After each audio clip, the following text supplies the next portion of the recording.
యొక్క నామాన్ని విశ్వశిఖరాల మీద నిలబెట్టేవాడే కావాలి ఈరోజు క్రైస్తవుడు. కొంచెం ఆలస్యంగా వెళ్ళేటప్పటికీ అదే అబద్ధం, ముందు విన్నదే అబద్ధమే నిజమనుకుని మాయలో ఉంది ఈ గుడ్డి ప్రపంచం. ఇంధన శక్తి కంటే గొప్ప శక్తి ఆత్మకు మాత్రమే ఉంది. సౌర శక్తి కంటే గొప్ప శక్తి ఆత్మకు మాత్రమే ఉంది. దేనికి లేనంత మహాశక్తి ఒక ఆత్మకి ఉంది అంటే మీరు ఆలోచించండి. ప్రజల మెప్పొద్దు, అది మన జీవితానికి ముప్పు రేపు. దేవుని యొక్క ఉగ్రతకు బలవటానికి సిద్ధపడుతుంది ప్రతి దేశం. దేవుని కోపము దేశాలకు శాపమది. ప్రపంచానికి అనుమానం, యేసుక్రీస్తు మాటలలో సమాధానం. క్రైస్తవుడి దగ్గర ఉంది, అది బైబిల్లో ఉంది, ప్రపంచ పుస్తకాలలో లేదు. బైబిల్ అంటే మహాజ్ఞానానికి నిలయం. మంచి పోరాటం పోరాడి తిని నా పరుగు కడముట్టించి తిని.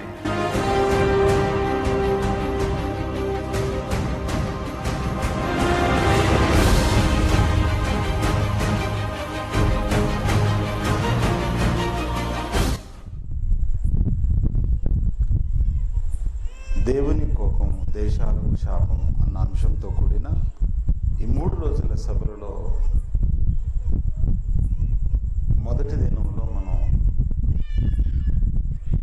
దేవుని జ్ఞానాన్ని ఆలోచించడానికి కూడుకొని ఉన్నాం.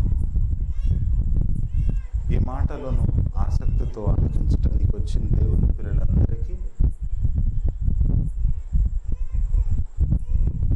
హృదయపూర్వకమైన ధన్యవాదాలు, కృతజ్ఞతలు తెలియజేస్తూ గ్రంథంలో ఉన్న దేవుని యొక్క ఆలోచనను మనం తెలుసుకోవడానికి ప్రయత్నం చేద్దాం. ప్రేమైన దేవుని పిల్లలారా, మరి ఎక్కడైనా సభలు జరుగుతున్నప్పుడు ప్రతి సభలో సభల టైటిల్ను మీరు గమనించే ఉంటారు. ఇంతకు మునుపు ఏ పోస్టర్ చూసినా క్రైస్తవ సమాజంలో స్వస్థత సభలని, స్వస్థత పండుగలని, పర్ణశాలల పండుగలని, పండగల పేరుతో ఆశీర్వాదపు పండుగలని, వాటితో మాత్రమే మీరు సభల టైటిల్ను చూసుంటారు. అనేక సందర్భాల్లో మనం చూస్తున్నాము, సభలు జరుగుతున్నాయి. క్రైస్తవ సమాజంలో జరుగుతున్న సభలన్నీ వేరే టైటిల్సే కనిపిస్తుంటాయి. ఆశీర్వాదానికి సంబంధించిన టైటిల్స్ కనిపిస్తుంటాయి. కానీ దేవుని కోపాన్ని గురించి ఈ టైటిల్ మీరు చదివినప్పుడు ఆశ్చర్యపోయే అవకాశాలు కూడా ఉన్నాయి. ఎందుకంటే అసలు దేవునికి కోపం అనేది ఉందా అన్నది అనుమానం. దేవునికి కోపం ఉంటుందన్న సంగతి చాలా మందికి తెలియదు. ఆయన ప్రేమామయుడు, కేవలం దయామయుడు, ఏం చేసినా ఊరుకునేవాడు అనుకుంటుంటారు.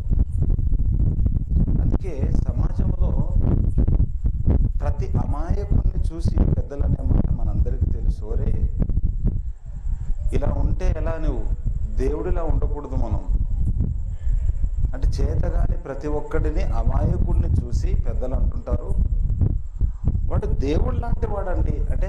ఏ చేతగాని వాడు దేవుడు అనుకొని అమాయకులందరికీ ఆ పేరు తగిలిస్తున్నారు. అంటే దేవుడు ప్రజల దృష్టిలో అమాయకుడిగా కనిపిస్తున్నాడు, ఏమి చేయలేని వాడుగా ఆలోచిస్తున్నారు. ప్రేమైన దేవుని పిల్లలారా,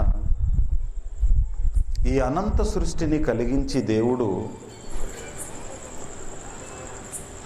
సృష్టిలో మనిషిని చాలా గొప్పవాడిగా పెట్టాడు.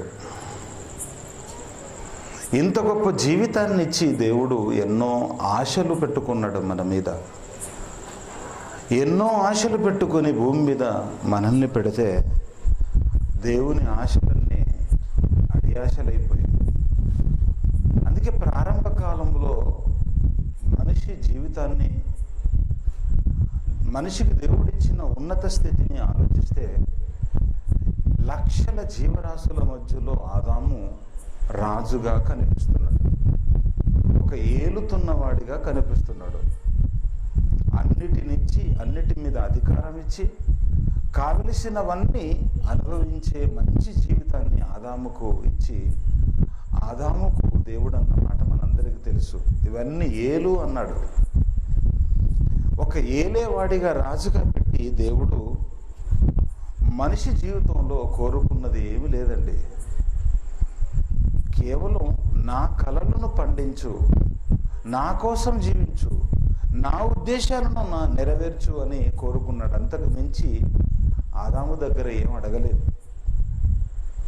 కానీ ప్రారంభ కాలంలో ఆదాము దేవుని కోసం బ్రతకలేకపోయాడు. మనిషి దేవునికి చాలా బాధను, దుఃఖాన్ని తెచ్చిపెట్టాడు.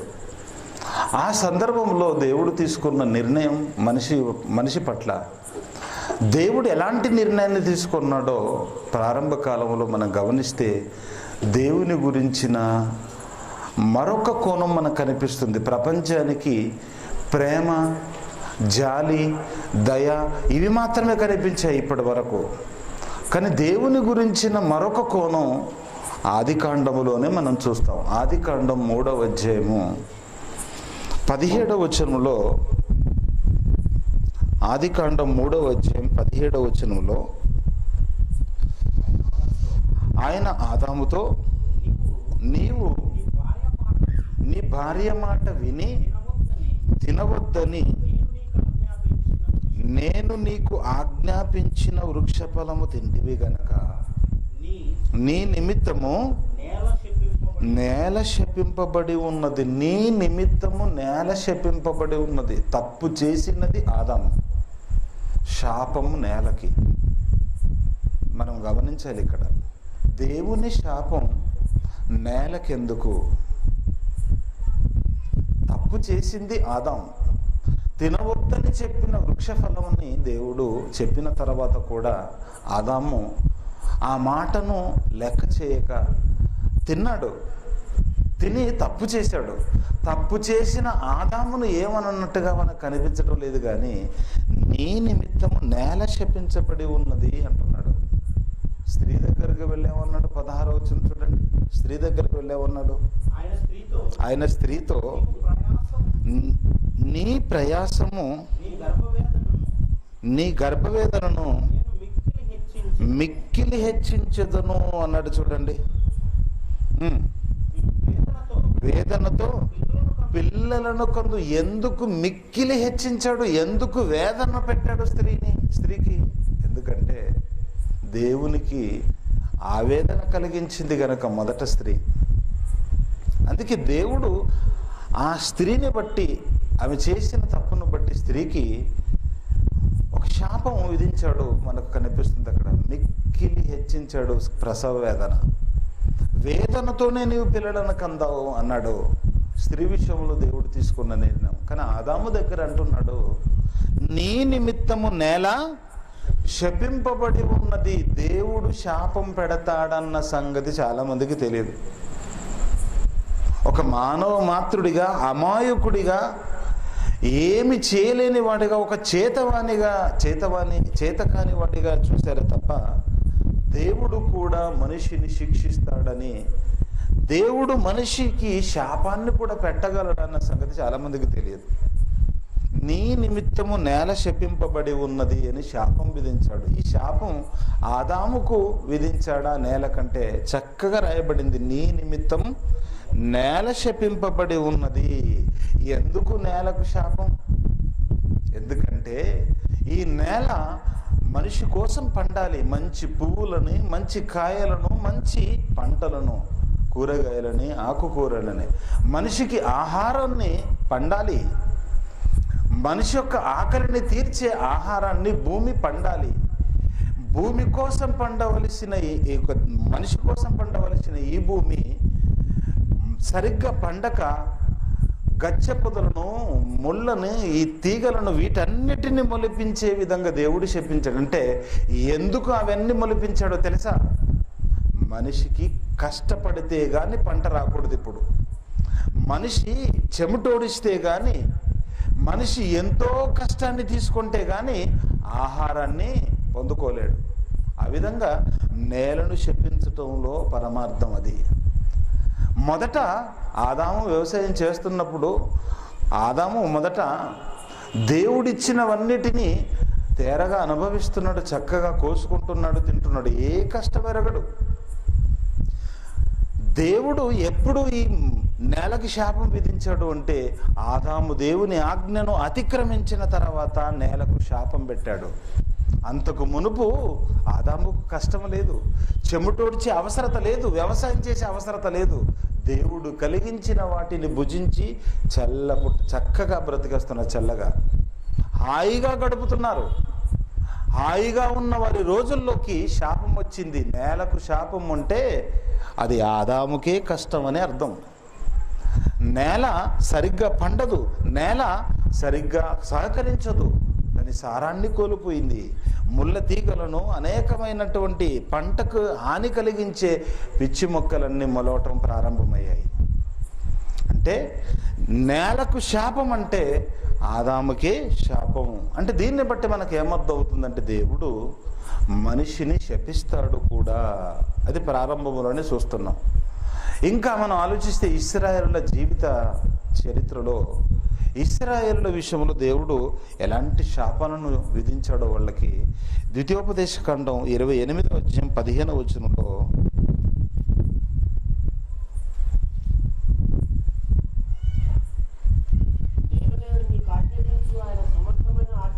ద్వితీయోపదేశకాండం 28వ అధ్యాయం 15వ వచనం నుండి చూడండి. నేడు నేను నీకు ఆజ్ఞాపించు సమస్త ఆజ్ఞలను కట్టడలను నీవు అనుసరించి నడుచుకొనని ఎడల నడుచుకొనవలనని నీ దేవుడైన యెహోవా సెలవిచ్చిన మాట వినని ఎడల ఈ శాపములన్నీ నీకు సంభవించును. శాపములన్నీ నీకు సంభవించును. తర్వాత పట్టణములో నీవు శపింపబడదు, పొలములో నీవు శపింపబడదు, నీ గంప పిండి పిసుకు నీ తొట్టియు శపింపబడును, నీ గర్భఫలము, నీ భూమి పంట, నీ ఆవులు, నీ గొర్రె మేకల మందలు శపింపబడును. నీవు లోపలికి వచ్చినప్పుడు శపింపబడదు, వెలుపలికి వెళ్ళునప్పుడు శపింపబడదు. ఏమంటే ఇవన్నీ ఏమైనా ఆశీర్వాదాలు అనుకుంటున్నారా? ఆశీర్వాదాలు కాదు, ఇవన్నీ శాపములు. ప్రేమైన దేవుని పిల్లలారా, మనిషి జీవితంలోకి ఎన్ని శాపాలను పంపిస్తున్నాడు చూడండి. కనుక ఇవి మన వాళ్ళకి బైబిల్లో ఉన్న ఏ మాటలు కనిపిస్తాయి? మన వాళ్ళకి ఏం కనిపిస్తావు అంటే, నువ్వు ఎక్కడికి వెళ్ళినా ఆశీర్వదింపబడతావు. నువ్వు చేసే ప్రతి పనిని ఆశీర్వదిస్తాడు. నువ్వు బయటికి వెళ్ళిన ఆశీర్వదింపబడతావు, ఇంట్లోకి వచ్చిన ఆశీర్వదింపబడతావు, నీ ప్రతి పని ఆశీర్వదిస్తాడు. ఇవే కనిపిస్తుంటాయి బైబిల్లో. కానీ ఇదిగో ఈ శాపవచనాలు మాత్రం మన వాళ్ళకి కనిపించవు. దేవుడు మనిషిని శపిస్తాడన్న సంగతి చాలా మందికి తెలియక దేవుణ్ణి ఒక కోణములను ఆలోచించి మోసపోతున్నారండి. ప్రేమైన దేవుని పిల్లలారా, ఇశ్రాయేలును దేవుడే ఏర్పరచుకున్నాడు. దేవుడే ఆయన కోసం ప్రత్యేకమైన జనముగా చాటించుకున్నాడు. నా ప్రజలన్నాడు. వాళ్ళని కంటికి రెప్పలా ఒకప్పుడు కాపాడాడు. ప్రత్యేకమైన ఒక దేశాన్ని ఇచ్చాడు, స్వతంత్ర దేశాన్ని. అలాంటి ఇశ్రాయేలుల జీవితంలో ఈ శాపాలన్నీ వచ్చాయి అంటే దేవుడు ప్రేమించేవాడు అన్నది ఎంత నిజమో, కోపించేవాడు, శపించేవాడు అన్నది కూడా అంతే నిజం. అన్నీ మన వాళ్ళకి శాపవచనాలు కనిపించక కేవలం ఆశీర్వాదాలే కనిపిస్తుంటాయి. ఎక్కడికి వెళ్ళినా దీవింపబడతావని ప్రసంగాలు, ఎక్కడికి వెళ్ళినా, ఆఫీస్కి వెళ్ళినా, నీ సొంత పనుల మీద వెళ్ళినా, నువ్వు క్లబ్కు వెళ్ళినా, పబ్కు వెళ్ళినా, ఎక్కడ వెళ్ళినా దీవించబడతావని చూపిస్తుంటారు జనాలకి మన వాళ్ళు. ప్రేమైన దేవుని పిల్లలారా, దేవుడు భూమి మీద ఉన్న మనిషి విషయంలో అనేక కోరికలు పెట్టుకున్నాడు, ఎన్నో ఉద్దేశాలు పెట్టుకున్నాడు. ఆ ఉద్దేశాలు నెరవేరనప్పుడు మనిషి జీవితంలోకి ఇవన్నీ పంపిస్తున్నాడు. శాపాలు కూడా ఆయనే పంపిస్తున్నాడు. చూడండి, చాలా సందర్భాలలో రాజుల విషయం మనం ఆలోచిస్తే, రాజులు కొన్ని శాసనాలను జారీ చేస్తారండి దేశంలో. ఆ శాసనాలను అతిక్రమిస్తే పౌరుల మీదకి దేశంలో భయంకరమైనటువంటి ఆగ్రహాన్ని చూపిస్తుంటారు వాళ్ళు. బైబిల్లో మనకు దానికి సంబంధించిన ఆధారాలు కూడా ఉన్నాయి. బైబిల్లో ప్రపంచాన్ని పరిపాలించిన మహాసామ్రాజ్యాలలో మొదటి సామ్రాజ్యం బబులోను సామ్రాజ్యం. దానికి రాజు నెబుకద్నెజర్. నెబుకద్నెజరు పరిపాలనలో ప్రజలందరికీ కొన్ని శాసనాలను జారీ చేసి ఆయన శాసనాలకు ఎవరైనా సంగీతనాదం వినబడినప్పుడు లోబడవలసిందే అని చెప్పడం జరిగింది. లోబడని వాళ్ళ విషయంలో షడ్రకు మెషక్ అబేద్నెగో అనే వారి విషయంలో రాజు ఎంతటి తీవ్రమైన ఆగ్రహం కలిగి అగ్నిగుండం సిద్ధం చేసి పడద్రోయాలన్నీ కుట్ర చేసడం మనందరికీ తెలిసిందే. అంటే ఒక భూరాజుల విషయంలోనే ఆయన ఆధీనంలో ఉన్న మనుషులు ఎవరైనా ఆజ్ఞను అతిక్రమిస్తే వాళ్ళంతగా కోపిస్తే పుట్టించని వాడు, ఏమి చేయని వాడు, ఒక రాజుగా ఉన్నవాడే కోపించగలుగుతున్నాడు, శిక్షించగలుగుతున్నాడంటే దేవుడు 3 లోకాలను పరిపాలిస్తున్న మహారాజు. ఈ అనంత విశ్వాన్ని కలిగించి మనకిచ్చి ఈ జీవితాన్ని ఇచ్చి ఈ జీవితంలో అన్నిటినీ ఇచ్చిన దేవుడికి సర్వాధికారం ఉంది మన మీద. ఆయన కూడా మహారాజు, ఆయనకి కోపము కూడా ఉందన్న సంగతి ప్రపంచం మర్చిపోయింది. అందుకే భయం లేక పూర్తిగా భయం విడిచి తిరుగుతున్నారు. ప్రారంభ కాలంలో దేవుని కోపము ఎంత భయంకరంగా చూపించాడో మనం ఆలోచిస్తే ప్రారంభ కాలంలో ఆ సందర్భాన్ని మీరు ఒకసారి చూడాలి. ఆదికాండం దేవుని కోపం ఆనాటి దేశాల మీదికి, ప్రపంచం మీదికి దేవుడు ఎంత తీవ్రంగా ఆయన కోపం ఉందో చూపించాడో ఆ సందర్భాన్ని మనం గమనిస్తే ఆదికాండం 6వ అధ్యాయం 5వ వచనం చూడండి. భూమి మీద నాటి పరిస్థితులను బట్టి దేవుడు ఏ విధంగా ఆలోచనలోకి వెళ్ళిపాడు, ఏ విధంగా ఆయన బాధపడ్డాడో ఒక్కసారి చూడండి. ఆదికాండం 6వ అధ్యాయం 5వ వచనం. నరుల చెడుతనము భూమి మీద గొప్పదనియు వారి హృదయము యొక్క తలంపులలోని ఊహంతయు ఎల్లప్పుడు కేవలము చెడ్డదని యెహోవా చూచి తాను భూమి మీద నరులను చేసినందుకు సంతాపమునుందాడంట. చూడండి, హృదయములో నొచ్చుకున్నాడు. ప్రియమైన దేవుని పిల్లలారా, దేవుడు ఆనాటి సమాజాన్ని చూసి నొచ్చుకున్నాడు.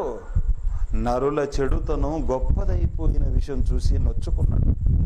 నరుల చెడుతనమే గొప్పదైపోయిందంట. ఈరోజు కూడా మీరు చూడండి, నరులు చెడుగా ఉంటేనే బ్రతకగలుగుతాడు సమాజంలో. చెడు అలవాట్లు ఉంటేనే క్షేమంగా అందరితో కలిసిపోగలుగుతాడు. చెడు అలవాట్లు లేనివాడు మనిషిగా కనిపించడు, ప్రపంచానికి మనిషిగా కనిపించడు, మనిషిలా కూడా వాడిని చూడరు. అందుకే నరుల చెడుతనము గొప్పదైపోయింది. చాలా మంది అంటుంటారు, ఒరే నీవు ఇలా ఉంటే, ఇంత మంచివాడిగా ఉంటే ఎలా బ్రతుకుతావురా అంటుంటారు. ఇంత మంచివాడిగా ఉంటే బ్రతకలేవురా అంటే దాని అర్థం ఎలా ఉండాలి? చెడ్డోడిగానే ఉండాలి. ఏదైనా ఒక చెడ్డ అలవాటు ఉంటేనే వాడు మనిషి, అలా మారిపోయింది అర్థం. మనిషి అన్న దానికి అర్థం ఒక చెడ్డ అలవాటు ఉంటేనే వాడు మనిషి. చూసారా, నరుల చెడుతనము భూమి మీద గొప్పది.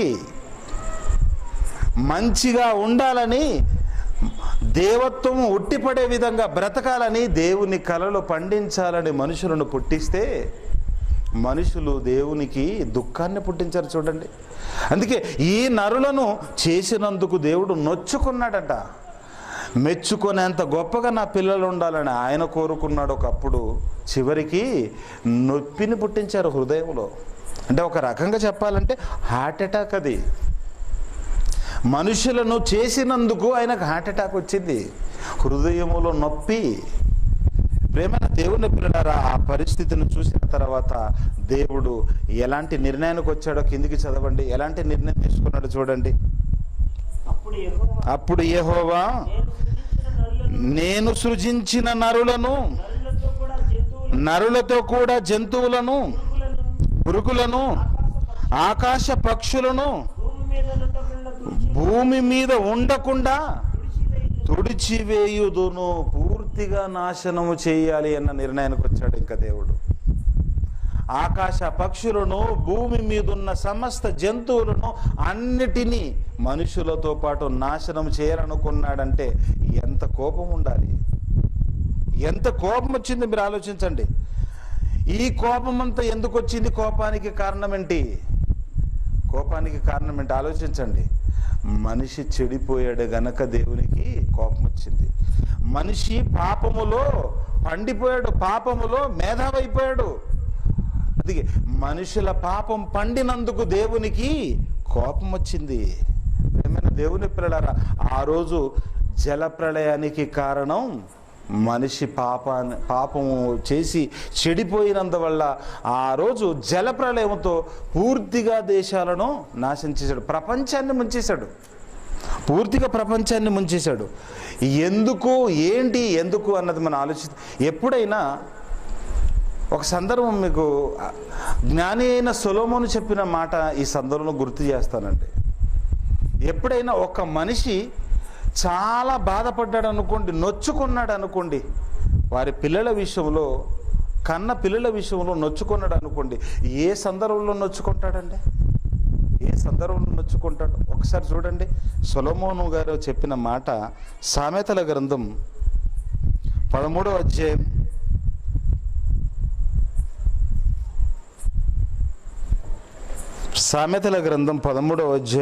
12వ వచనం చూడండి ప్రియులారా. కోరిక సఫలము కాకుండుట చేత హృదయము నొచ్చుకొనును. కోరిక సఫలము కాకుండుట చేత హృదయము నొచ్చుకొనును. దేవుడు ఆనాటి సమాజాన్ని చూసి హృదయములో నొచ్చుకున్నాడు అంటే ఆయన కోరిక సఫలము కాలేదు, అందుకే నొచ్చుకున్నాడు. ఆయనకు కోరికలున్నాయి, మనిషి జీవితం పట్ల ఎన్నో కోరికలు పెట్టుకున్నాడు. మనం కూడా మన పిల్లల విషయంలో ఎన్నో కోరికలతో ఉంటాం. మనం మన జీవితంలో చాలా కలలు కంటుంటాం, అవి నెరవేరవు. ఏదో సింగర్ కావాలనుకుంటాం, ఏదో గొప్ప డాన్సర్ కావాలనుకుంటాం, ఏదో క్రికెటర్ కావాలనుకుంటాం, రాజకీయ నాయకుడిని కావాలనుకుంటారు, ఇంకేదేదో కలలు కంటుంటారు భూమి మీద. ఉన్నత చదువులు చదివి కలెక్టర్ అవ్వాలనుకునేవారు కొందరు, డాక్టర్ అవ్వాలనుకునేవారు కొందరు, ఇంజనీర్ అవ్వాలనుకునేవారు కొందరు. అలా అనుకుంటారు కానీ ఏది జరగదు. ఎప్పుడైతే అనుకున్నవన్నీ జరగవో ఆ తర్వాత పెళ్ళైన తర్వాత, పిల్లల్ని కన్న తర్వాత వాళ్ళను ఆ విధంగా పెంచుతుంటారు. వీరి కోరికలు ఏవైతే ఉన్నాయో నెరవేరనివి. కనీసం నేను డాక్టర్ కాలేదు, మా అబ్బాయినైనా డాక్టర్ చేద్దాం అనుకుంటున్నానండి అంటుంటారు.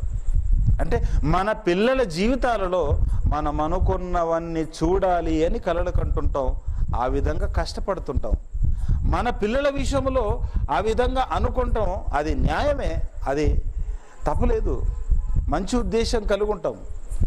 దేవుడు కూడా భూమి మీద ఉన్న మన విషయంలో ఎన్నో కోరికలతో ఉన్నాడు, ఎన్నో ఉద్దేశాలతో ఉన్నాడు. అవి నెరవేరనప్పుడు దేవుడు నొచ్చుకున్నాడు. అందుకే సొలొమోను అంటున్నాడు, కోరిక సఫలము కాకుండుట చేత హృదయము నొచ్చుకొనును. భూమి మీద నరులను చేసింది దేనికి? వీరు బ్రతుకుతున్నది దేనికి? ఆలోచించాడు, చూసి చాలా నొచ్చుకున్నాడండి ఆయన హృదయములో.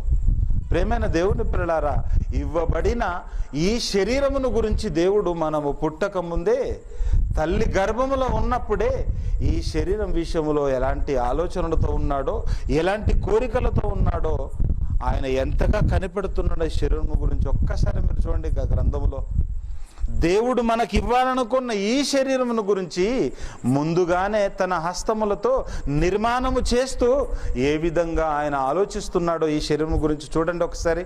కీర్తనల గ్రంథం 139 16వ వచనం. కీర్తనల గ్రంథం 139 16వ వచనం. నేను పిండమునై ఉండగా నీ కన్నులు నన్ను చూచెను, నియమింపబడిన దినములలో ఒకటైనా కాకమునుపే నా దినములన్నీయు నీ గ్రంథములో లిఖితములాయేను. గ్రంథములో రాసేసుకున్నాడట చూడండి అవయవాలను గురించి. ఈ అవయవాలన్నీ కూడా చిన్ని అవయవాలన్నీ ఏర్పడుతున్నప్పుడు, అవయవాలన్నీ ఒక్కొక్క రోజు ఒక్కొక్కరు ఎదుగుతున్నప్పుడే ఆ చిన్ని అవయవాలను గురించి తన గ్రంథంలో దేవుడు రాసుకున్నాడట. ఈ కళ్ళతో ఏం చేయాలో, ఈ కాళ్ళతో ఏం చేయాలో, ఈ చేతులతో ఏం చేయాలో.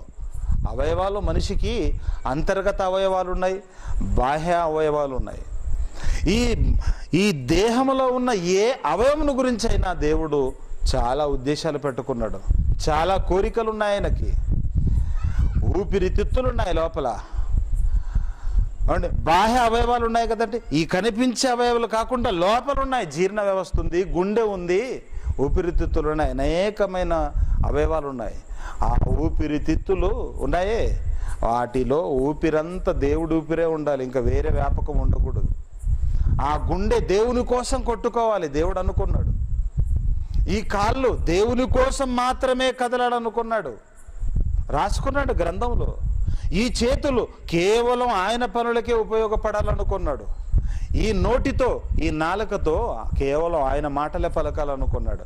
ఆ చిన్ని అవయవాలు రూపుదిద్దుకుంటున్నప్పుడే దేవుడు తన గ్రంథములో రాసుకున్నట్టుగా ఒకటో నంబర్ ఉంది కదా ఫుట్ నోట్లో, ఆ నంబర్కి అర్థం చదవండి కింద. లేక ఒకటైనా కాక మునిపే నా అవయవములు దినదినము నిరూపింపబడుచుండగా అవన్నీ నీ గ్రంథములో లిఖితములైన దినదినము రూపింపబడుతుండగా. అండి, మీరు తల్లిదండ్రులు ఎవరైనా మీకోసం రాసుకున్నారా? తల్లిదండ్రులు ఎవరైనా పుట్టబోయే బిడ్డ కోసం రాసుకున్నారా? ఆలోచించండి. ఎవరు రాసుకోలేదండి. పరలోకమందున్న కన్న తండ్రి, ఆత్మలకు తండ్రి రాసుకున్నాడు. ఈ అవయవాలు ఏం చేయాలో, రాబోతున్న ఈ అవయవాలు, ఈ ఆకారములో ఉన్న ప్రతి అవయవం ఏమి చేయాలో, ఈ ఆకారములో ఉన్నదంతా ముందుగానే గ్రంథంలో లిఖించుకున్నాడు. ఈ కాళ్ళతో దేవుని పని చేయాలి, ఈ చేతులతో దేవుని క్రియలు జరిగించాలని దేవుడిచ్చాడు. కానీ ఏం జరిగిందో ఇశ్రాయేలుల జీవితంలో ఒక్కసారి ఆయన ఆవేదన చూడండి. ఈ చేతులతో ఏం జరిగిందో ఇర్మియా గ్రంథం 32వ అధ్యాయం 30వ వచనం చూడండి.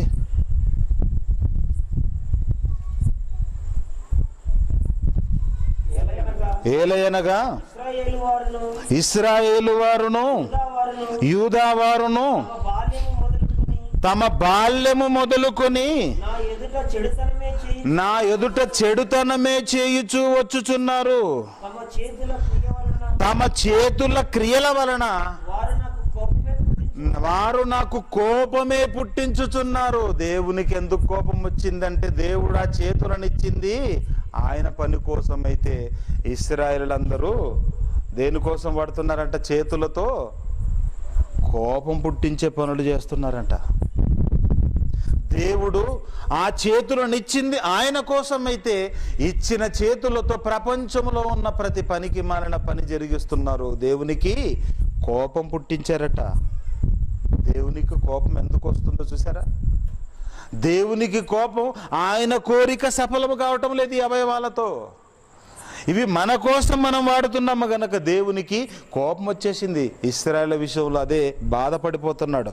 తమ చేతుల క్రియల వలన నాకు కోపమును పుట్టించుచున్నారు. కోపం, ప్రపంచం మీద ప్రేమ కంటే కోపముతో రగిలిపోతున్నాడు ప్రేమైన దేవుని. ఇశ్రాయేలుల కాలంలోనే ఏమాత్రము సుఖభోగాలు లేని, ఏ టెక్నాలజీ లేని, ఏ వస్తువులు లేని ఆ కాలంలోనే వాళ్ళు జరిగించిన చేతి క్రియల వలన దేవుడు అంతగా బాధపడితే, అంతగా కోపించుకుంటే, ఈ కాలంలో పరిస్థితి ఎలా ఉంటుంది? దేవుని పరిస్థితి మీరు ఆలోచించండి. ప్రపంచం మీద దేవుడు కోపముతో ఉన్నాడో ప్రేమతో ఉన్నాడో మీరు ఆలోచించండి ఒకసారి. ఈరోజు పూర్తిగా దేవుని భయం లేకుండా పోయింది ప్రపంచానికి. దేవుడంటే అస్సలు భయం లేదు, లెక్కలేదు. ఎందుకంటే ఏమి చేయని వాడు అన్న ఊహల్లో ఉన్నారు ప్రేమైన దేవుని పిల్లలు. అందుకే చూడండి, రోడ్ల మీద తిరగటాలు కానీ, మనుషుల యొక్క ప్రణాళికలు కానీ, మనుషుల ఆలోచనలు, వాళ్ళ క్రియలు మీరు చూస్తే దేవుని కోసం బ్రతికే మనిషి కనిపించని పరిస్థితులు. మెజారిటీ పూర్తిగా వారి అవయవాలను వారి కోసం ఉపయోగించేవారే తప్ప దేవుని కోసం ఉపయోగించేవారు లేరండి. ఎందుకంటే దేవుడు అవసరం లేదన్నట్టుగా మారిపోయింది. దేవుడు మాకు అవసరం లేదు, ఎందుకంటే మాకు అన్నీ ఉన్నాయి, ధనం ఉంది, ఆస్తిపాస్తులు ఉన్నాయి, అవసరమైన అన్ని మాకున్నాయి, ఇంకా మాకు దేవుడితో ఏం పని అనుకుంటున్నారు. ప్రేమైన దేవుని పిల్లలారా, దేవుని భయం ప్రపంచానికి లేదు కనుక ఈ ప్రపంచ దేశాల మీదికి దేవుని కోపం రగులుతుంది. దేవుడు అవసరం లేదనుకుంటున్నారు, కానీ దేవుడే గనక ఒక్కరోజు పట్టణాలను కాపాడకపోతే ప్రపంచం అంతా బూడిదైపోతుంది. మీకు ఒక మంచి సందర్భాన్ని చూపిస్తాను. ప్రపంచానికి దేవుడు ఎంత దిక్కో ఎంత అవసరమో ఈ రాత్రి మీకు తెలియాలి. ఈరోజు ప్రతి పట్టణంలో రాత్రి వేళ మీరు చూడండి, పోలీసు వాళ్ళు డెగాకళ్ళతో మరి తిరుగుతూ ఉంటారు. రక్షక్ అనే ఒక వాహనం తిరుగుతూ ఉంటుందండి. దాని మీద ఒక పక్షి గుర్తుంటుంది, డెగా. అంటే డెగా కళ్ళతో వాళ్ళు నిఘా వేస్తున్నారన్నమాట పట్టణంలో. అంటే ఏ నేరాలు జరగకుండా, దొంగతనాలు జరగకుండా, హత్యలు జరగకుండా మేము కాపాడుతున్నాం అన్నట్టుగా చూపించుకుంటారు. ఏమంటే ఇంతగా రక్షక వాహనాలు తిరుగుతున్న నేరాల సంఖ్య తగ్గుతుందా పెరుగుతుందా అండి? మీరు చెప్పండి. కేసుల సంఖ్య కానీ నేరాల సంఖ్య కానీ తగ్గుతుందా పెరుగుతుందండి? పెరుగుతుంది. ఈరోజు ప్రపంచం అంతా మీరు చూస్తే అన్ని దేశాలలో రక్షణ దళాన్ని ఏర్పాటు చేసుకొని పెట్టుకున్నారు. మిలిటరీ అని, నేవీ అని, ఎయిర్ ఫోర్స్ అని 3 విభాగాలుగా మన దేశాన్ని కాపుగాసే వాళ్ళు ఉన్నారు. వ్యవస్థ ఉంది. రక్షణ దళం, మిలిటరీ అని, నేవీ అని, ఎయిర్ ఫోర్స్ అని 3 రకాలుగా ఏర్పాటు చేసి పెట్టుకున్నారు. దేశాల చుట్టూ వాటి బార్డర్లో కాపు కాస్తూ ఉన్నారు. మన వాళ్ళు ఏమనుకుంటున్నారంటే మన దేశం ఈ విధంగా క్షేమంగా ఉందంటే కారణం ఇది భద్రతా దళాలే అనుకుంటున్నారు. అక్కడ వాళ్ళు బాంబుల మోతలో ప్రాణాలన్నీ అరిచేతిలో పెట్టుకొని బిక్కుబిక్కుమంటూ గడుపుతున్నారు. వాళ్ళు యుద్ధం చేస్తున్నందువల్లే మనం క్షేమంగా ఉన్నామని కితాబునిస్తున్నారు, మెచ్చుకుంటున్నారు వారికి. కానీ రక్షణ దళము కాపాడుతుందా దేశాలని? రక్షక వాహనాలు కాపాడుతున్నాయా పట్టణాలని ఆలోచిస్తే కీర్తనల గ్రంథం దేవుడి అవసరత మీరు చూడండి. కీర్తనల గ్రంథం 127 మొదటి వచనం, రెండవ మాట. కీర్తనల గ్రంథం 127 మొదటి వచనం, యెహోవా పట్టణమును కాపాడని ఎడల దాని కావలి కాయువారు ఎన్ని రక్షక వాహనాల్లో తిరిగినా, ఎన్ని దళాలు ఏర్పాటు చేసుకున్నా అది వ్యర్థమే. యెహోవా పట్టణాలను కాపాడని ఎడల దాని కావలి కాయువారు మేలుకొని ఉండుట వ్యర్థమే. పట్టణాలను కాపాడుతున్నది ఎవరు? మనం బ్రతుకుతున్నది ఎవరి దయ వలన? ఆలోచించండి ప్రియమైన దేవుని పిల్లలారా. ప్రపంచానికి తెలియదు ఇది. ప్రపంచం అనుకుంటుంది దేవుడి వలన కాదు మేము బ్రతుకుతున్నాం, ఉనికి కలిగి ఉన్నామంటే కారణం భద్రతా దళాలు అనుకుంటుంది, రక్షక దళాలు అనుకుంటుంది. కాదు, దేవుడి వలన. దేవుడి కాపుదల ప్రపంచానికి ఎంతో ఉందో మీకు ఈ రాత్రి తెలియాలి. మన చుట్టూ, ఈ భూమి చుట్టూ, విశ్వములో శూన్యములో వేలాడుతున్న ఈ భూమి చుట్టూ, ఆకాశంలో, అంతరిక్షంలో అనేకమైన ఆస్ట్రాయిడ్స్ దూసుకొస్తున్నాయి. మీకు తెలుసా? ఆస్ట్రాయిడ్స్ దూసుకొస్తున్నాయి. గ్రహాల నుండి విడిపోయి ఆసియా ఖండం అంత పెద్ద రాయి, శకలాలు, పెద్ద రాయి విడిపోయి ఈ పరుగులు తీస్తుంటాయి. ఇవన్నీ పరుగులు తీస్తున్న క్రమంలో అప్పుడప్పుడు గ్రహాల నుండి ఒక మట్టి పెళ్ళ రాయి ఆసియా ఖండం అంత పెద్దది, అప్పుడప్పుడు భారతదేశం అంత పెద్దది, అవన్నీ గ్రహ శకలాలు ఊడిపోయి భూమి వైపు దూసుకొస్తున్నాయి. మీకు తెలుసా? భూమి వైపు. అప్పుడప్పుడు మనం పడుకొని వాకిట్లో పడుకొని చూస్తున్నప్పుడు, ఆకాశం వైపు చూస్తున్నప్పుడు ఏదో స్పీడ్గా వస్తున్నట్టుగా ఉంటుంది. అవి దగ్గరికి వస్తున్నట్టుగా ఉంటుంది. కొద్దిసేపటికి మరలా కనిపించదు. ఏమైపోయిందో తెలియదు. అదేంటో తెలుసా? గ్రహ శకలాలు దూసుకొస్తున్నాయి.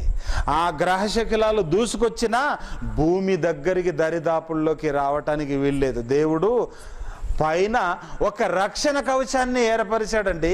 భూమి వైపు దూసుకొని వస్తున్న దానిని బూడిద పాలు చేయటానికి పైన ఒక రక్షణ కవచం పెట్టాడు.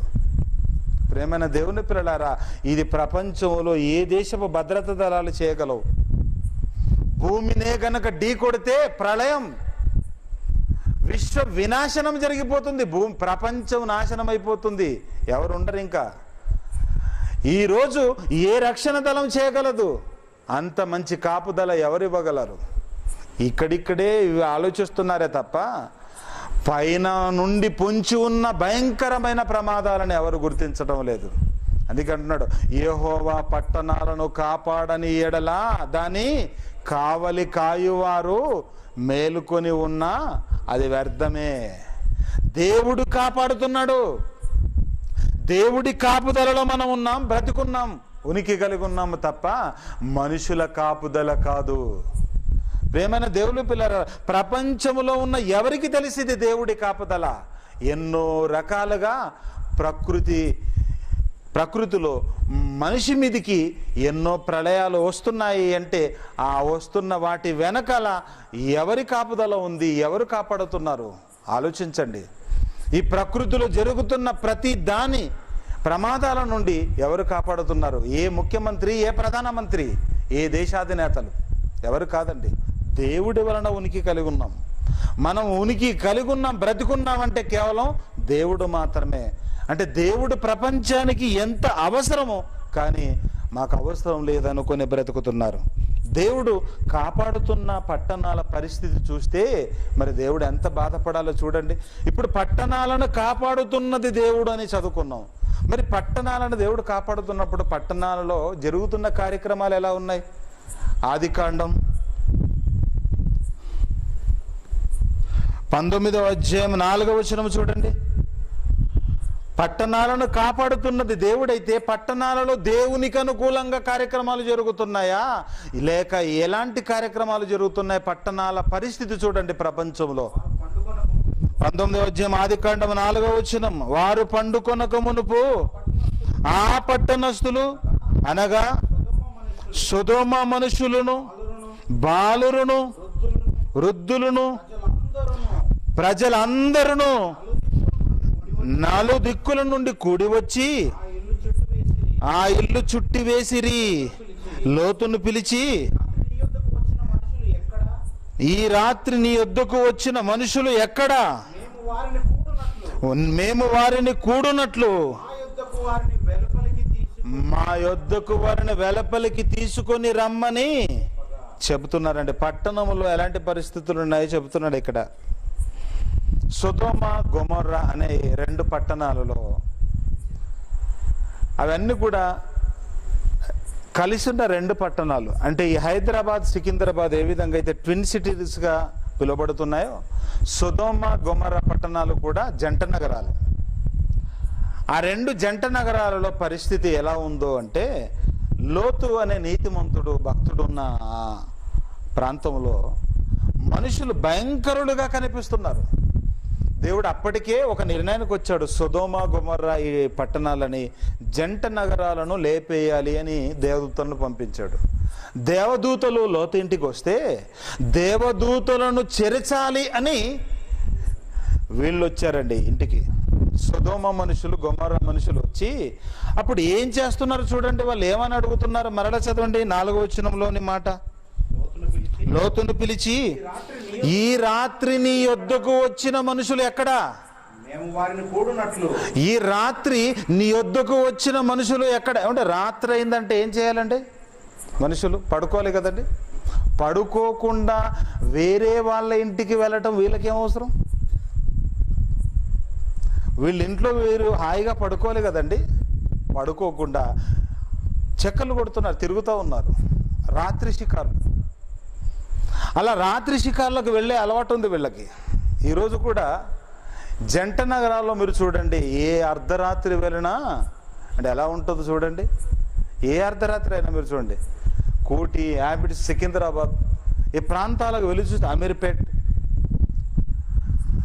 ఆ ప్రాంతాల్లోకి వెళ్ళిపోతే రోడ్లన్నీ కూడా నిర్మానుష్యంగా ఉండాల్సిన రోడ్లు ఆ టైంకి పూర్తిగా మనుషులతో హడావుడి కనిపిస్తుంటే మిట్ట మధ్యాహ్నం ఎలా ఉంటుందో అలాగే ఉంటుందండి అక్కడ.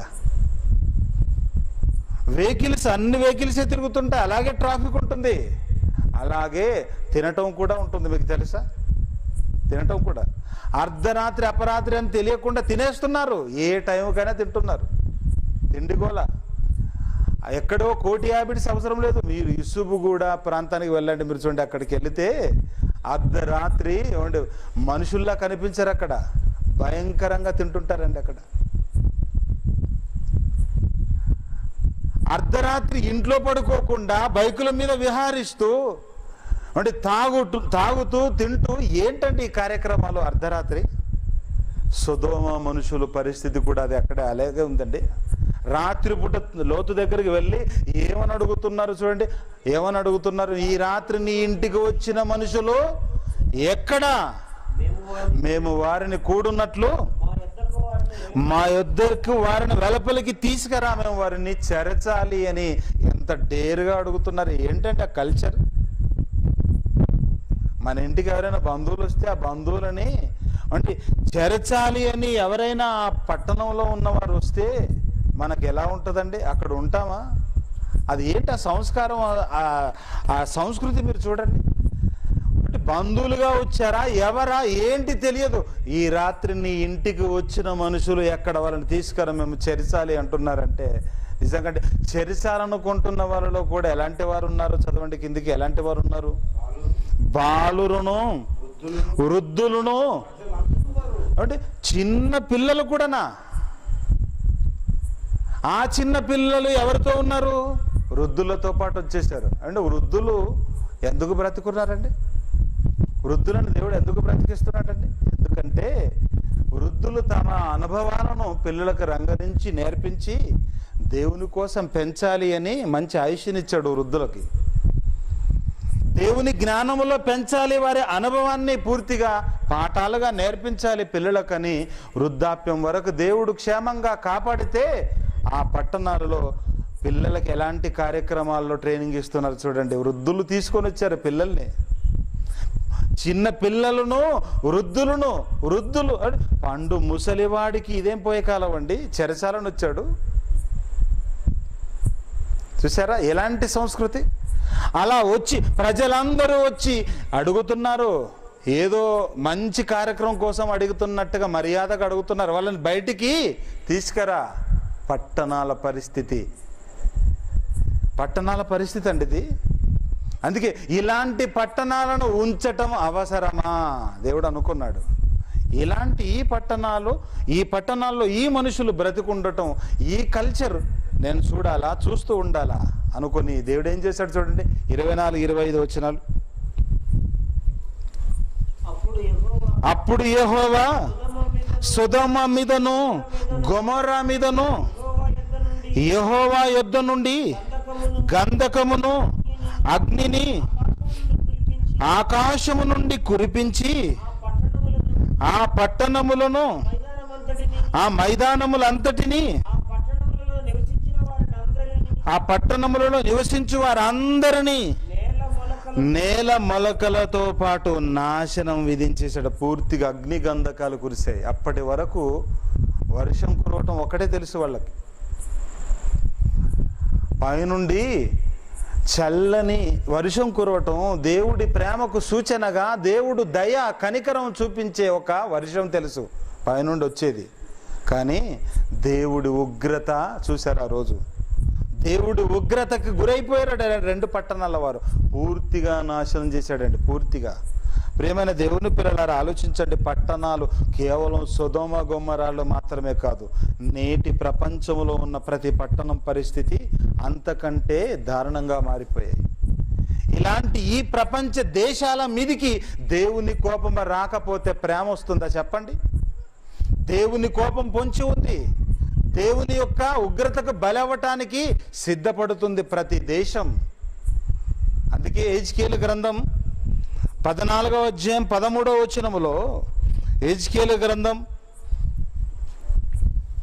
14వ అధ్యాయము 13వ వచనములో, నరపుత్రుడా, ఏ దేశమైతే విశ్వాసఘాతకమై నా దృష్టికి పాపము చేసినదో దానికి నేను విరోధినై ప్రాణాధారమగు ఆహారము లేకుండా చేసి కరువు పంపించి మనుషులను పశువులను నిర్మూలము చేయుదును. ఏ దేశమైతే దేవునికి విశ్వాసఘాతకంగా బ్రతుకుతుందో, దేవుని పట్ల విశ్వాసం కలిగి బ్రతకరో, ఏ దేశంలో ఉన్న మనుషులైతే విశ్వాసఘాతకులుగా ఉంటారో అలాంటి వారి మీదికి రప్పిస్తానంటున్నాడు నాశనం. దేవుని కోపం చూడండి, దేవుని కోపము దేశాలకు శాపమది. విశ్వాసఘాతకులని మనం ఏమంటామండి? వాడు నా దగ్గరుండి పైకొచ్చాడు, వాడు విశ్వాసఘాతకుడు, వాడికి కృతజ్ఞత లేదు, విశ్వాసం లేదు. కుక్కను గురించి ఏమంటాడండి? కుక్కను గురించి ఒక మాట ఉందండి, కుక్క విశ్వాసము గల జంతువు అంటుంటాడు. వీడికి మాత్రం ఉందో లేదో చూసుకోడు. కుక్క విశ్వాసము గల జంతువు. మరి విశ్వాసము గల ఆ జంతువుకి ఏం పెట్టావని విశ్వాసం కలిగి ఉంది? ఏం పెట్టావు? మనం తిన్న తర్వాత ఎంగిలి మెతుకులు, మాంసం ఒకవేళ తెచ్చుకుంటే మన పళ్ళ కింద నలిగిపోయినవన్నీ కూడా మనకు నలగనివి, మన వల్ల కానివి మాత్రమే మిగిలించి వాటిని విసిరేస్తాం. కేవలం మన వల్ల కానివి మాత్రమే ఎముకలను విసిరేస్తాం. రాజు అని పిలుస్తావు మరలా దాన్ని. ఏ దేశానికి రాజు? రాజు అని పేరు పెట్టుకుంటాడు. ప్రియమైన దేవుని పిల్లలారా, ఆ ఎంగిలి మెతుకులు మనము విసిరేసిన ఆ ఎముకలను తిని కాపలా ఉంటుందండి ఇంటికి. దొంగల బారి నుండి కాపాడుతుందండి. రాత్రంతా మొరుగుతుంది ఎవరు అటు నుంచి వెళ్ళిపోయినా. విశ్వాసం గల జంతువు అని చెప్పుకుంటున్నావు. ఒక కుక్కకున్న కృతజ్ఞత కూడా మనిషికి లేదంటే మనిషిని ఉంచడం అవసరమా? ప్రేమైన దేవుని పిల్లలారా, ఒక్కసారి ఆలోచించండి. దేవుడు మనిషికి ఎంగిలి మెతుకులు ఇచ్చాడా? దేవుడు మనిషికి ఆయనకు పనికిరాని విసిరేశాడా? చెప్పండి. దేవుడు మనకిచ్చినవి అన్ని నాణ్యమైనవి, విలువైనవి, గొప్పవి. దేన్నైనా మీరు ఆలోచించండి. ప్రకృతిలో ఉన్న ప్రతి వస్తువును మీరు ఆలోచించండి. దేవుడు ఇచ్చినవన్నీ మనిషి తనకున్న జ్ఞానముతో ఎప్పుడు చేయలేనివి ఇచ్చాడు. మనిషికున్న ఈ టెక్నాలజీతో ఒక బెండకాయని చేయమనండి చూద్దాం కృత్రిమంగా. చెట్టుకు దేవుడు ఇవ్వాలే తప్ప మనిషి చేయలేడు. మనిషి చేయలేనివి అవన్నీ. మనిషి ఎంతో జ్ఞానం ఉందని, ఎంతో టెక్నాలజీ అని పురోగభివృద్ధి అంటున్నాడు. కానీ ఏముంది చెప్పు పురోగభివృద్ధి? పాపములో తప్ప.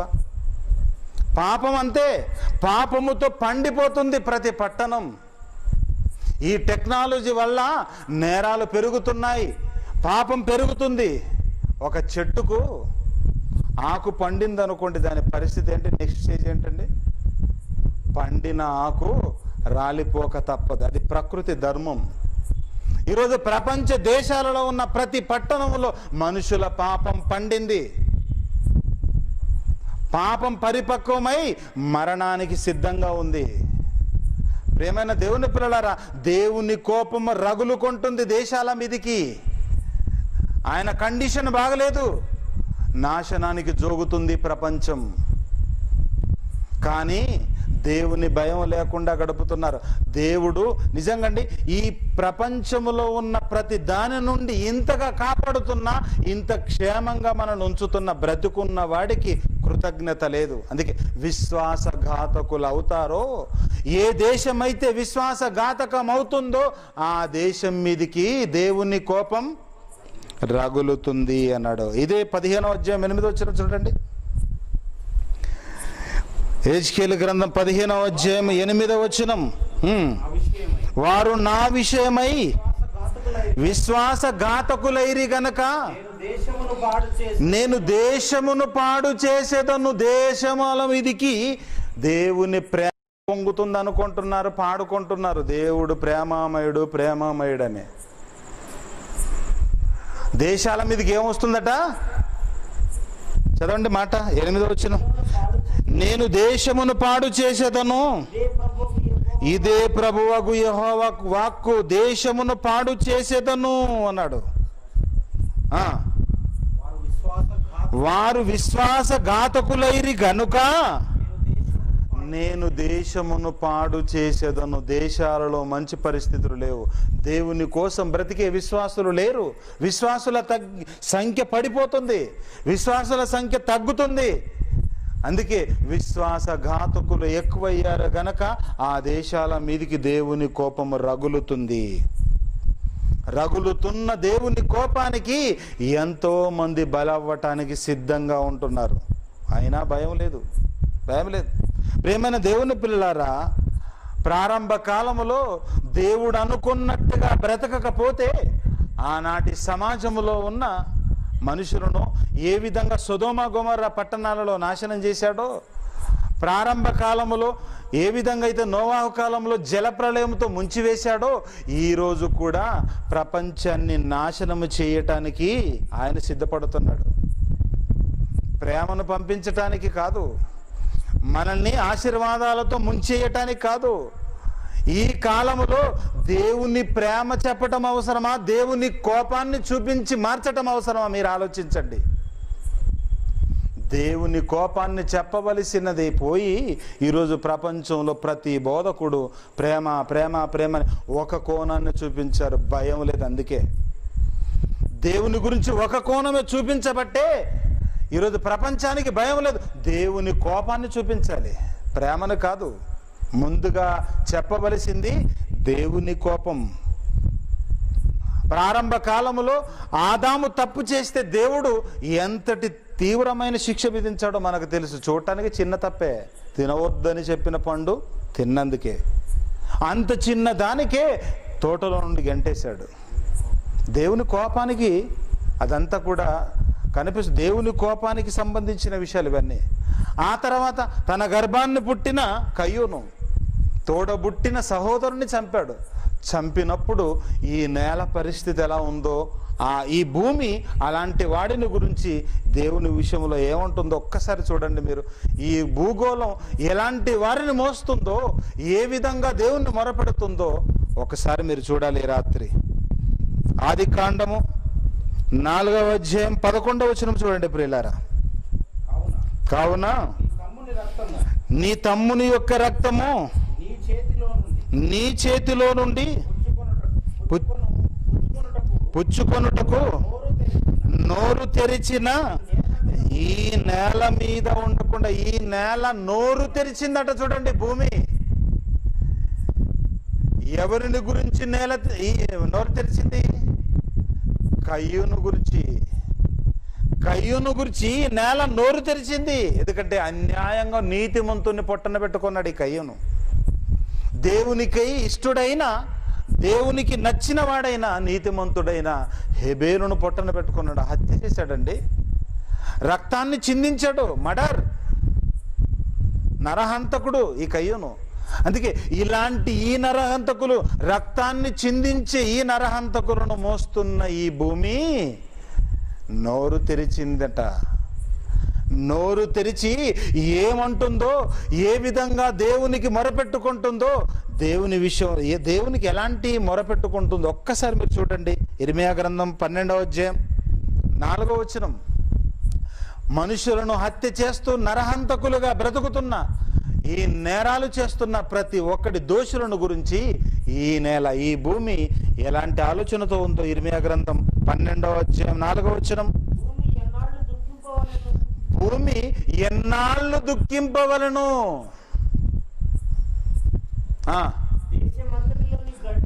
దేశమంతటిలోని గడ్డి ఎన్నాళ్ళు ఎండిపోవలను, అతడు మన అంతము చూడడని దుష్టులు చెప్పుకొనుచుండగా,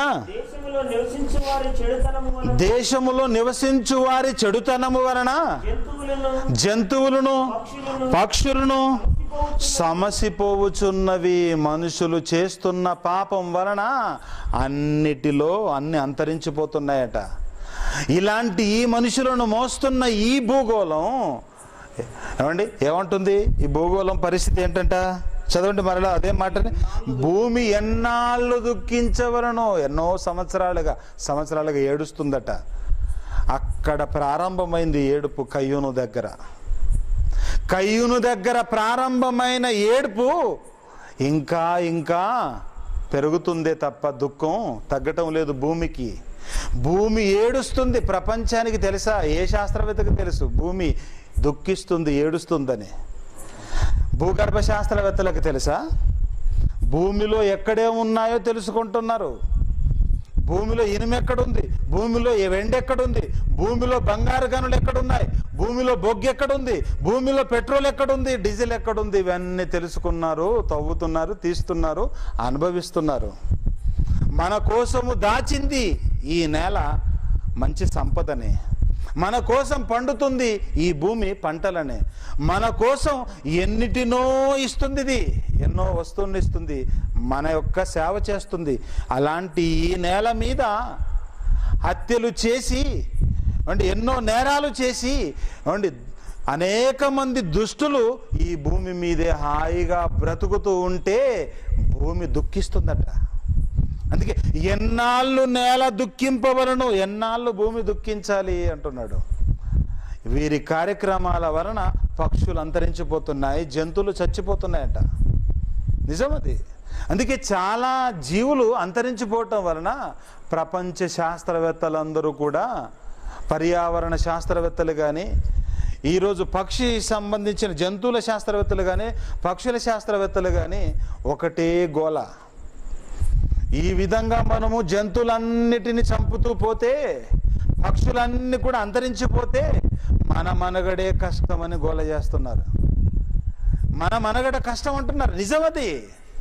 దేవుడు అన్ని కూడా సమతుల్యం పెట్టాడు. వైవిధ్యం, జీవులలో ఉన్న వైవిధ్యం అది. అంటే అన్నీ ఉండాలి. ఏ ఒక్క పక్షి చచ్చిపోయినా చివరికి మనిషికి ఎఫెక్ట్, అది మనిషికి ఎఫెక్ట్ పడుతుంది. ఒక జంతువు చచ్చినా, ఒక జాతి జంతువు అంతరించిపోతే అది ప్రకృతిలో వైవిధ్యం, సమతుల్యత లోపిస్తుంది. ఆహారపు గొలుసు అని నేర్చుకున్నాం సైన్సులో మనం. ఒకదానికొకటి లింక్ ఉంటుంది, ఒకదానికొకటి సంబంధం కలిగి ఉంటుంది. అన్నీ ఉండాలి, ఏ ఒక్కటి లేకపోయినా కష్టమే. పాములు కూడా ఉండాల్సిందే. ఎలుకలు పంట పొలాలలో ఉన్న పంటని తింటాయి గనక ఎలుకలను మింగటానికి ఏముండాలి? పాములు ఉండాలి. అంటే ఒకదానికొకటి లింక్ ఉంటుంది. ఇదాకా చెప్పుకుంటుంది. పాముల సంఖ్య పెరిగితే గ్రద్దలు ఉండాలి. ఇదా ఒకదానికొకటి లింక్ ఉంటుంది. దేవుడు సమతుల్యంగా వాటిని చేశాడు. కానీ మనుషుల కార్యక్రమాల వలన ప్రకృతిలో అన్ని జీవులు అంతరించిపోతున్నాయి, సమసిపోతున్నాయి అంటున్నట్టు. విశ్వాసఘాతకులు ఈ దుష్టుల కార్యక్రమాల వలన ఈరోజు ప్రకృతిలో అన్నీ సమసిపోతున్నాయి అని సెలవిచ్చాడు. చూడండి, ఇర్మియా గ్రంథం 51, 29, 48 వచనం చూడండి ప్రియులారా. ఇర్మియా గ్రంథం 51, 29, 48, 29 వచనం ముందుగా చూడండి. 51వ అధ్యాయం. భూమి కంపించుచున్నది, నొప్పి చేత అది గిజగిజలాడుచున్నది. భూమి నొప్పి, భూమికి నొప్పి. ఎందుకంటే భూమి మీద మంచి మనుషులు కనిపించడం లేదు. దానికి భూమి మీద మంచి మనుషులు కనిపించక దుష్టులే పెరిగిపోయేటప్పటికి భూమి ఏమండి దుఃఖించుచున్నదట. నెక్స్ట్ తర్వాత మాట 51:29. భూమి కంపించుచున్నది, నొప్పి చేత అది గిజగిజలాడుచున్నది, ఒక్క నివాసియు లేకుండా బబులోను దేశమును పాడుగా చేయవలనని బబులోనును గూర్చిన యెహోవా ఉద్దేశము విని యెహోవా ఉద్దేశము స్థిరమాయను. ఆ మాటలని విన్న తర్వాత అమ్మయ్యా, మా యజమాని ఒక నిర్ణయానికి వచ్చాడు, ఈ దుర్మార్గుని లేపేస్తాడు కదా, చూద్దాం కొద్ది కాలం, మా ద్వారానే కదా లేపేసేది అని అవి అప్పుడు ఊపిరి పీల్చుకుంటున్నాయి. అంటే భూమి అప్పుడప్పుడు దుఃఖిస్తుంది, అప్పుడప్పుడు పనిలో కూడా వస్తుంది. 48 వచ్చిన కూడా చూడండి, 48 వచ్చిన అలాగే 48. దానిని పాడు చేయువారు ఉత్తర దిక్కు నుండి దాని యొద్దకు వచ్చుచున్నారని ఆకాశమును భూమియు వాటిలోని సమస్తమును బబులోను గతిని గూర్చిన సంగతి, బబులోను నాశనానికి సిద్ధంగా ఉందని దేవుడు నాశనం విధిస్తున్నాడన్న సంగతి విని అది చాలా సంతోషిస్తుందట భూమి. అలాగే యెషయా గ్రంథం అంటే కొన్నిటి దేశాలను దేవుడు నాశనము చేయాలన్న నిర్ణయం ప్రకటించిన వెంటనే భూమి సంతోషిస్తుందట, ఆనందిస్తుంది. ఎందుకు? ఈ దుర్మార్గులందరూ పోతారు, ఇంకా 4 రోజులే వీళ్ళు ఉండేది. చాలా ఆనందం వేసింది భూమికి, ఎందుకంటే చాలా సంవత్సరాలు గడిచింది కదా, చాలా సంవత్సరాలు దుఃఖించింది కదా. ఇలా దుఃఖించి 4 రోజుల్లో పోతారన్న వార్త వినగానే అమ్మయ్య, దినం దగ్గర పడింది అనమాట వీళ్ళది. ఈ దుష్టులందరూ భూకంపంలో పోతారనమాట, నా చేతిలోనే పోతారని అప్పుడు ఆనందిస్తుందట. చూడండి అది యెషయా గ్రంథం 24వ అధ్యాయం 20వ వచనం చూడండి. భూమి మత్తుని వలె కేవలము తూలుచున్నది, పాక వలె ఇటు అటు ఊగుచున్నది, దాని అపరాధములు దాని మీద భారముగా ఉన్నవి. అంటే చాలా మంది అపరాధాలు పాపాలు చేస్తున్న వారు భూమి మీద బరువుగా ఉన్నారట, బరువుగా ఉన్నారు. అందుకే అది తూలుచున్నదట. మీరు ఎక్కువ బరువును మోసారు అనుకోండి, ఎలా ఉంటుంది? కాళ్ళు నిలబడలేవు, వెన్నుపూస విరిగిపోద్ది, ఊగుతూ ఉంటాం. ఎక్కువ బరువు అయితే బెండ్ అయిపోతుందండి, ఊగిపోతూ ఉంటుంది, విరిగిపోతుంది వెన్నుపూస. భూమి అటు ఇటు ఊగుచున్నది, పాకవలె ఊగుచున్నది అన్నాడు. ఎందుకంటే భారంగా ఉందట దానికి. ఈ దుర్మార్గులు ఉండటం ఇష్టం లేదు, అది మూలుగుతుంది, ఏడుస్తుంది.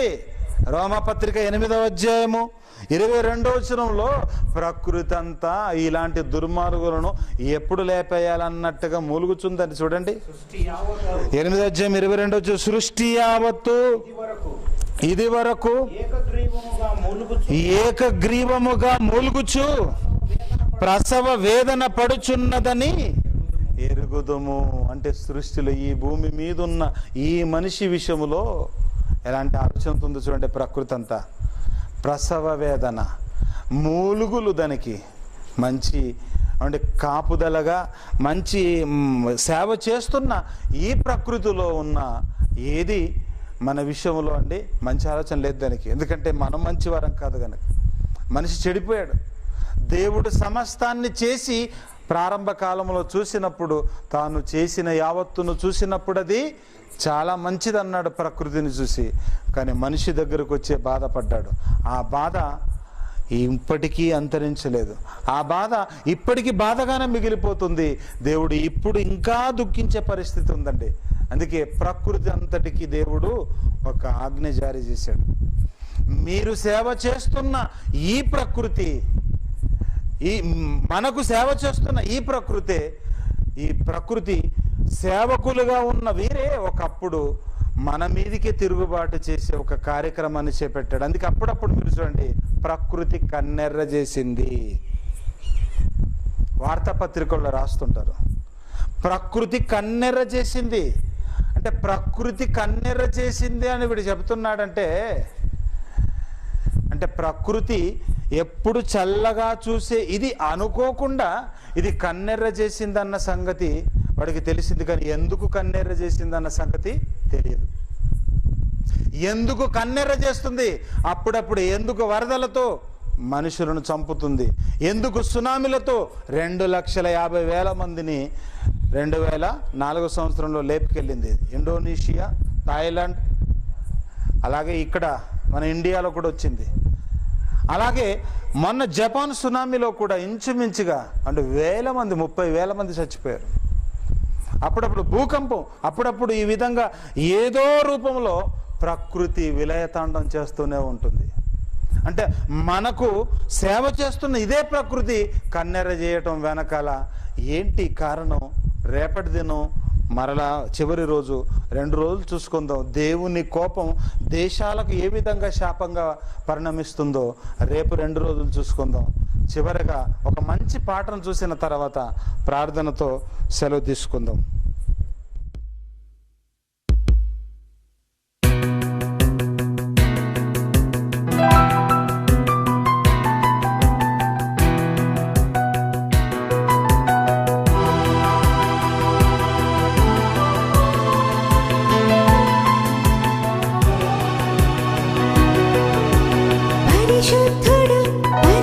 పరిశుద్ధుడు యెహోవా పరిశుద్ధుడు.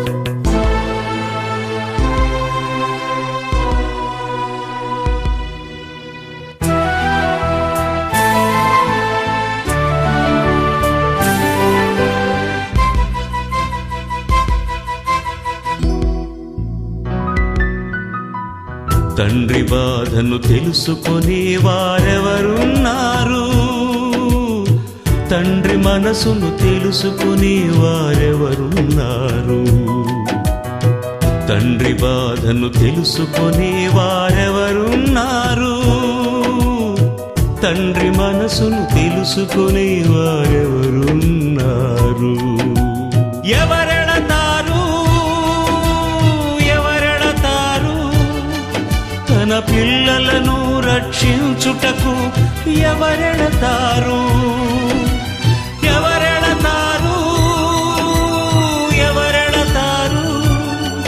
తన పిల్లలను రక్షించుటకు? ఎవరెడతారు? తండ్రి బాధను కళ్ళారా చూసిన క్రీస్తే బలి అయినాడు. తండ్రి తనయుడేసే బలి అయినాడు, బలి అయినాడు. తండ్రి బాధను తెలుసుకునే వారెవరున్నారు?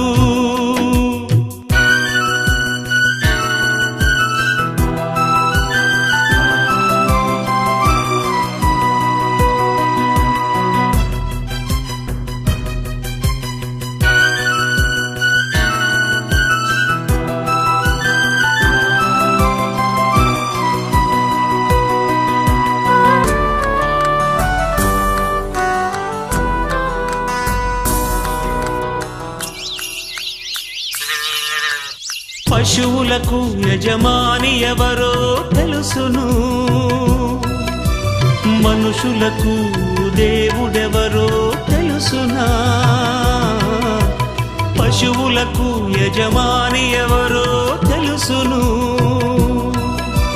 మనుషులకు దేవుడెవరో తెలుసునా? దేవుడు బ్రతుకును ఇచ్చాడు, మనిషి బ్రతకడం నేర్చాడు. దేవుడు బ్రతుకును ఇచ్చాడు, మనిషి బ్రతకడం నేర్చాడు. తన తండ్రిని ఎరుగని నరులే మూర్ఖులు. మీకంటే ఈ భూమిపై ఎవరున్నారు? తన పిల్లలను కాపాడే పనిలో మనుషులు ఎవరున్నారు? తండ్రి తనయుడేసే బలి అయినాడు, బలి అయినాడు. తండ్రి బాధను తెలుసుకునే వారెవరున్నారు? తండ్రి మనసును తెలుసుకునే వారెవరున్నారు?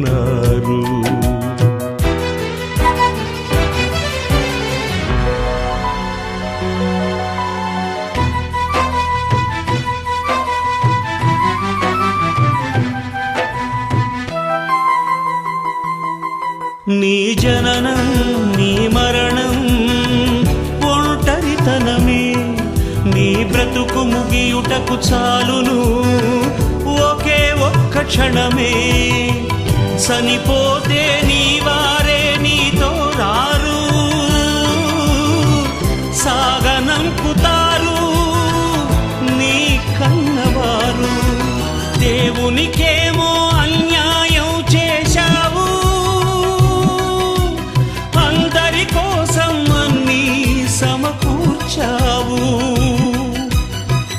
నీవన్నీ వారికి, నీవేమో కాటికి. తండ్రి బాధను తెలుసుకునే వారెవరున్నారు? తండ్రి మనసును తెలుసుకునే వారెవరున్నారు? తండ్రి బాధను తెలుసుకునే వారెవరున్నారు?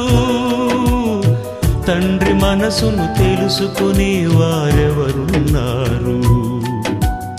ఎవరెడతారు తన పిల్లలను రక్షించుటకు? ఎవరెడతారు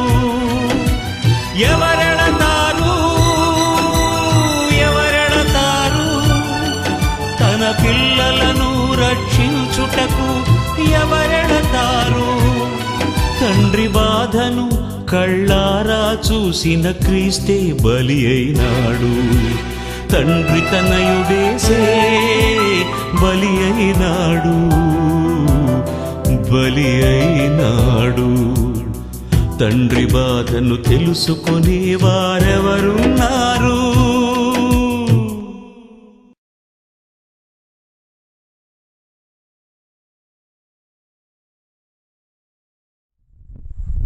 దేవుని కోపానికి సంబంధించిన అనేక సందర్భాలను గ్రంథంలో నుండి మనం చూసాం.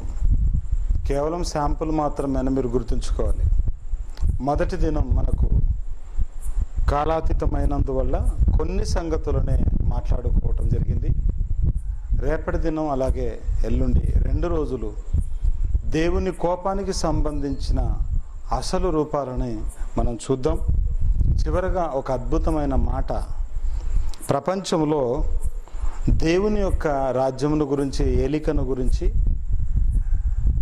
దేవుడు ప్రపంచ విషయంలో ఏం చెప్పాలని, ప్రపంచానికి ఏం చెప్పాలని ఇష్టపడుతున్నాడో, ఏ విధంగా ఉండాలని ఇష్టపడుతున్నాడో ఒక మంచి మాట చదువుకొని సెలవు తీసుకుందాం. దినవృత్తాంతములు మొదటి గ్రంథం 16వ అధ్యాయం 30వ వచనంలో, దినవృత్తాంతములు మొదటి గ్రంథం 16వ అధ్యాయము 30వ వచనంలో భూజనులందరూ ఏ విధంగా ఉండాలనుకుంటున్నాడో ఒక్కసారి చూడండి. భూజనులారా ఆయన సన్నిధిని వణుకుడి, అప్పుడు భూలోకము కదలకుండును. అంటే భూకంపాలు రాకుండా ఉండాలంటే ఏం చేయాలి? మనం దేవునికి భయపడాలి, వణకాలి. తర్వాత అప్పుడు అది అదే విధంగా సేవ కోసం స్థిరపరచబడుతుంది. తర్వాత యెహోవా ఏలుచున్నాడని జనములలో చాటించుడి, ఆకాశములు ఆనందించునుగాక. అది భూమి సంతోషం. ఎప్పుడు సంతోషం, ఆనందం వాటికి? ఇదిగో ఈ విషయాన్ని చాటిస్తేనే. దేవుని కోపం దేశాలకు శాపం. దేవుని కోపాన్ని గురించి దేశాలకు చాటించాలి. భూజనులలో చాటించవలసింది దేవుని కోపం. కానీ ఈరోజు దేవుని కోపాన్ని ఎవరు చూపించటం లేదు కనుకే మనుషులకు భయము లేదు. భయం లేకుండా తిరుగుతున్నారు, మరింత పాపం చేస్తున్నారు, మరింత దేవునికి కోపాన్ని పుట్టిస్తున్నారు. ప్రేమైన దేవుని పిల్లలారా, ఆలోచించండి. దేవునికి భయపడాలి, వణకాలి అంటున్నారు ఆయన సన్నిధికి వచ్చి. కనుక ఈరోజు మనం దేవుని కోపానికి సంబంధించిన కొన్ని సందర్భాలను వినగలిగాం. మరి రేపు సమయానికి రాగలిగితే ఎక్కువ సంగతులతో మనము దేవుని జ్ఞానాన్ని నేర్చుకుందాం. ప్రార్థన ఆశీర్వాదంతో సెలవు తీసుకుందాం. కొన్ని ముఖ్యమైన ప్రకటనలు సహోదరులు తెలియజేస్తారు, విని వెళ్ళవలసిందిగా కోరుతున్నాం. దయగలిగిన మా తండ్రి, మీ కోపాన్ని గురించి, మీ ఉనికిని గురించి, మీ తీర్పులను గురించి, మీ శిక్షలను గురించి, మీ చట్టమును గురించి ప్రపంచానికి తెలియదు తండ్రి. తెలియకే ఈరోజు అనేక అక్రమాలకు పాల్పడుతున్నారు. మీ స్వరూపం పోలికలో పుట్టి మీ స్వరూపం పోలిక లేకుండా క్రూర మృగాలైపోయి తండ్రి అనేక నేరాలకు పాల్పడుతున్నారు తండ్రి. అలాంటి ఈ దుష్ట సంబంధులందరినీ తండ్రి మీ కోపాన్ని గురించి తెలియజెప్పి మార్చే భాగ్యం మాకు ఇవ్వండి. ఆసక్తితో మేము పిల్లలు కూర్చొని మీ మాటలు విన్నారు.